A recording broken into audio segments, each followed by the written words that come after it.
A long time ago, when Skyward Sword was first announced, I honestly thought nothing of it, and that terrified me. I think I subconsciously avoided following any information on the game after its official announcement because it looked like Nintendo was just rehashing my favorite childhood hero for the sake of pumping out a mediocre motion control title. Don't get me wrong, Zelda is the last series I would ever begin to consider such harsh things toward, but that was just my impression. A big part of why I was so put off came from the fact that I've always been a diehard Zelda fan. I am the definitive target for the Ocarina of Time is the greatest game of all time audience. It came out when I was still learning to read. I've grown up with Zelda and have completed every console title plus the majority of the handheld titles since Ocarina of Time. But as much as I've always cherished Ocarina of Time and replayed it a good dozen times or so since its initial release, it is not my favorite Zelda title. I just want to let you all rest assured that I'm not going to have any predetermined biases going into this review. I'll be rating it both in comparison to the standards of modern video gaming and in where I think it ranks among all previous Zelda titles. So without further ado, here is part 1 of my review of Skyward Sword.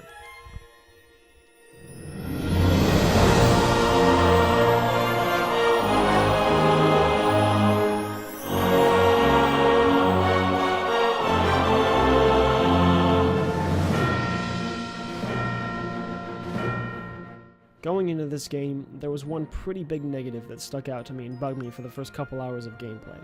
The Wii graphics engine is nothing special. It looked pretty nice in its earlier years with the release of its flagship titles like Twilight Princess, Mario Galaxy, and Super Smash Bros., but I'll keep it simple by saying that, as far as graphics go, Nintendo made a very wise decision to announce the Wii U as abruptly as they did. Now, I am by no means saying that these graphics are bad. I'm going to give the game credit where credit is absolutely due. The obvious influences from Wind Waker, in combination with some of Twilight Princess's more mature look, make for a great medium that both looks like a Zelda game and presents an atmosphere that feels like a Zelda game. The art style complements the story perfectly to give the player a tale that is both sweet and funny, but at the same time carries a mysterious and epic undertone of a scale that can only be found in a series as unique as The Legend of Zelda. To elaborate on my initial impression of the graphics, again, that was merely my initial impression. After messing with my TV and Wii picture settings for a while, I finally said fuck it, and within a few minutes, the graphics no longer stood out to me as a problem whatsoever. What I'm saying here is that yes, the graphics engine is definitely outdated, but the storytelling and gameplay elements are just so brilliantly executed that I grew to like the graphics and continue to be wowed by some of the things Nintendo pulled off with this game visually. One thing in particular that I can't see myself ever becoming tired of is the concept of flying. In Skyward Sword, the typical Hyrule-filled overworld is replaced by a collection of floating islands above the clouds. In order to travel from one location to another, Link pilots a giant bird, parachutes, and even skydives to his locations. The first time I flew to the top of the map and just jumped off, it was exhilarating. The controls for flying and diving handle like a breeze, and controlling Link as he plummets through the clouds at extreme speeds is tons of fun. To say the very least about gameplay, I'm more and more impressed by the control scheme and how well it handles the farther into the game I go. Unlike with Twilight Princess, now, when you slash the Wiimote and Link takes out his sword, he will actually hold it in exact reference to where you are with the motion sensor bar. Slashing the sword feels accurate and fluid, and wailing on an enemy for a several hit combo is one of the most satisfying things I think I've ever experienced with a video game. In addition to great swordplay, you now have the option to roll bombs in addition to throwing them, which handles just like Wii bowling. The physics of your projectile weapons are more realistic, movement and camera controls are as good as ever, and Nintendo has successfully managed to give almost every button dual responsibility, depending on whether you're in combat or using the interface. Perhaps what I was most excited about as Skyward Sword came closer to its release is the introduction of a stamina system. Link can now sprint, climb, and fight for a limited amount of time before requiring a break. It may sound challenging, and that's because it is. For the first time, for as far back as I can remember with any Zelda title, I'm actually being forced to go out with each encounter with precision timing and an actual strategy towards what type of sword attack I'm going to use next. The majority of the enemies you encounter will now have the ability to block your attacks, and they're actually quite good at it. In order to outsmart them, the player is now required to slash the Wiimote in a specific direction with precise timing to hit a tiny opening. My first encounter with a mob of humanoid, sword-wielding enemies almost got me killed. Enemies no longer wait for your turn to attack. If you don't do something, they'll try to hit you all at the same time. Thus, I'm finding myself implementing the spin attack more than ever before. It's a bit frustrating at first, but once you memorize all of the specific movements required to pull all the different variations of sword attacks, you'll really feel like you're engaged in a legitimately challenging duel every time you draw your sword. Something that really stands out to me is how much the introduction of the stamina wheel makes Link feel like a regular person. He gets tired if you use too many complex sword techniques one after another, increases his speed by double when sprinting, and can no longer cling to a wall for an infinite amount of time.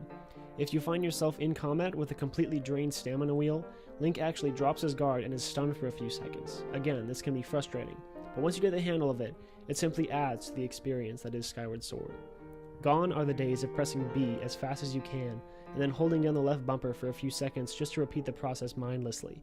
The combat in Skyward Sword is surprisingly difficult, and you'll quickly find yourself understanding why Nintendo starts you off with 6 hearts as opposed to the usual 3. But by far, what's impressed me most about this Zelda title is the obvious amount of heart and depth that went into the creation of the story and world of Skyward Sword. In the introduction of the game, it's revealed that Link and Zelda have been friends for their entire lives, and the chemistry between the two of them is both sweet and utterly charming. Without delivering a single line of cheesy forward dialogue, the relationship is established through sharp facial animations and interactions that feel just plain real. When Zelda is ultimately put in danger, as she always is, I actually feel determined, more determined than I ever have with the Zelda title, to do everything in my power to reunite the two characters.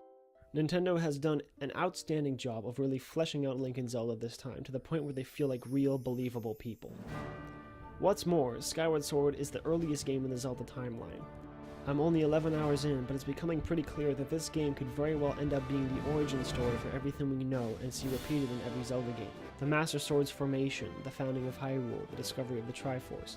All of these symbols and locations that we've seemingly known so much about for 25 years are being brought back to their origin stories. I love the gameplay to death, but what keeps me going, what pushes me to continue playing until the stupidly early hours of the morning is the mystery.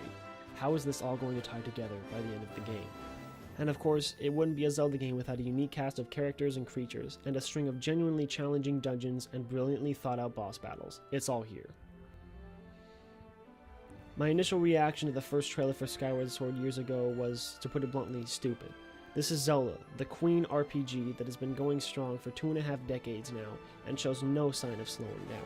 I've already invested over $100 into my purchase for a copy of the game, a Wiimote Plus controller, and a set of component cables. I'm far from being even halfway through the story, and I can already tell it's well worth the payment. I'll be uploading part 2 of my Skyward Sword review once I've completed the game. In the meantime, go out and purchase yourself a copy. Skyward Sword celebrates not only the continuation of one of the most well-made video game series of all time, but also its influence on the generation growing up in the electronic age. I, for one, am certain that I'll be replaying these timeless classics for as long as I live.